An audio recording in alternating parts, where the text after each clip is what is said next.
Nutrition is one of the most hotly debated topics in all of healthcare. Clinicians argue about it constantly. Carbs, fat, fasting, macros, everybody's got their camp. But after decades of massive longitudinal studies, there's really only one thing that everyone agrees on. Are you ready? Here it comes. Whole food diets that are rich in colorful polyphenol-packed vegetables and high-quality proteins and low in ultra-processed junk food are really, really good for us. My take on this? No shit. Show me somebody who doesn't know that already on an innate level, and I'll show you somebody who's lying.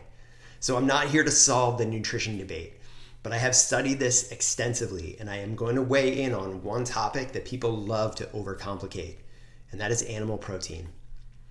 Your body is built out of amino acids. They are the raw material for muscle, bone, connective tissue, enzymes, and hormones. Amino acids are the molecular scaffolding that makes you, you. And there are 20 core amino acids that are used in the human body. And for the biochemistry purists out there, yes, there are technically 21. There's a 21st called selenocysteine. But for today's practical purposes, we're going to talk about the core 20. Of those core 20 amino acids, your body can manufacture 11. The other 9 are called essential, meaning that your body needs them to function but cannot make them on its own. So they have to come from your diet. It's frequently said that you can't get all 9 essential amino acids from plant sources. And that is just not true. You can get all 9 of them if you eat a smart mix of soy, quinoa, buckwheat, chia seeds, hemp, amaranth, spirulina. But here's the thing.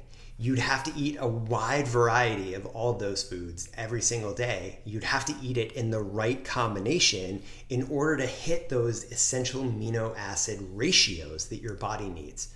And I want to double click on this. You would have to eat a lot of those plant proteins. So in short, plant proteins are complete, but they are inefficient. Animal protein, on the other hand, gives you the full spectrum of essential amino acids, and it does so in ratios that your body instantly recognizes and can use. So it's said that they have high biological value, which means in plain English that when you eat animal protein, your body says, I know exactly what to do with this. Whereas when you rely on plants alone, your body says, okay, let's try to piece something together based on these raw materials that we have. And so for this reason, I like to think about plant proteins as frankenproteins. They're complete, they're functional, they're serviceable, but they're cobbled together and they are metabolically inefficient. So let's talk for a moment about your muscles. Muscle is not just for athletes, it's not just for gym rats. Muscle is vital for everyone. It is how you stabilize, it's how you move, and it's how you propel yourself through the world. As you age, you start to lose muscle. It's a process called sarcopenia. And when muscle goes, so do strength, stability, and balance. Think about this for a moment.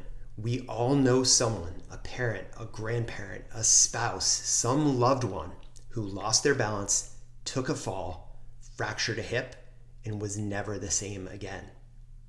That is the heartbreaking way that sarcopenia shows up in real life. So muscle isn't vanity, it is vitality.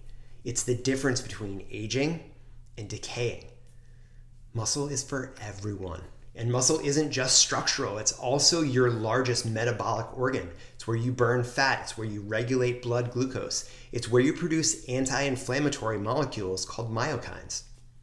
And when you build and maintain muscle, you are building your metabolic health. And nothing triggers muscle protein synthesis quite like high quality animal protein.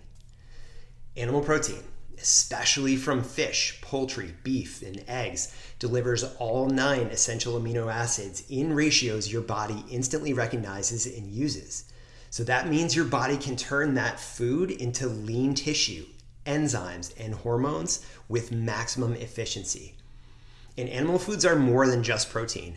They are nature's multivitamin.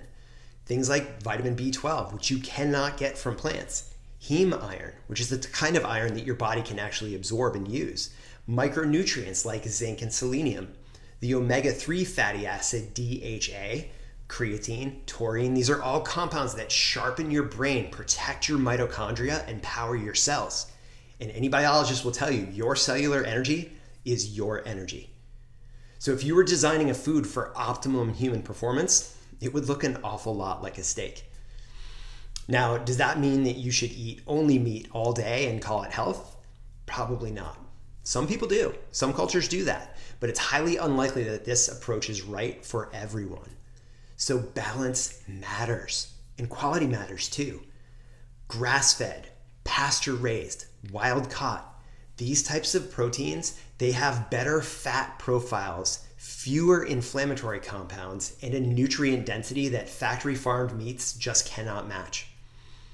My opinion is that avoiding animal protein altogether out of fear, guilt, or misinformation can quietly erode your health over time. Because you can't build a high-performance body out of incomplete parts. Muscle protein is not just about biceps or aesthetics. It is about brain power. It's about hormone balance, immune strength. It's about longevity. Fuel your body optimally and it will reward you. Your body is not made of tofu and protein bars. Fuel it accordingly.